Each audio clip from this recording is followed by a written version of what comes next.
यानी बेशक केंद्र सरकार के 8वें वेतन आयोग की रिपोर्ट देरी से आए, वेतन आयोग की सिफारिशें कितनी भी देरी से लागू हो, लेकिन बढ़े हुए वेतन का भुगतान एरियर के रूप में 1 जनवरी 2026 से ही किया जा सकता है।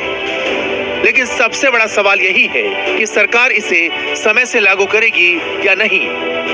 इस पर गौर करें तो सरकार आमतौर पर एरियर की गणना में हाउस रेंट अलाउंस यानी HRA को शामिल नहीं करती, क्योंकि इससे सरकार को बड़ी बचत होती है। उदाहरण के तौर पर अगर किसी कर्मचारी का बेसिक वेतन 76,500 रुपए है तो HRA शामिल नहीं होने से करीब हर महीने 18,000 रुपए का एरियर कम हो सकता है, जिसका सीधा फायदा सरकार को मिलेगा और सरकार पर वित्तीय बोझ कम पड़ेगा। हालांकि कर्मचारी संगठन HRA को भी एरियर में जोड़ने की मांग कर रहे हैं, लेकिन इस पर सरकार की सहमति मुश्किल मानी जा रही है।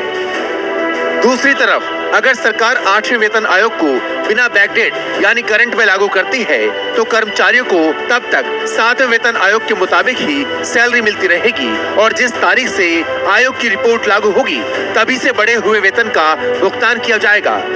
ऐसे में कर्मचारियों को एरियर से हाथ धोना पड़ सकता है, क्योंकि सरकार अगर एरियर का भुगतान करेगी तो उस पर वित्तीय बोझ ज्यादा बढ़ जाएगा। ऐसे में सरकार एरियर देने से किनारा भी कर सकती है। इसी डर की वजह से लाखों कर्मचारी और पेंशनर्स सरकार के ऐलान का इंतजार कर रहे हैं। Bureau report, India news.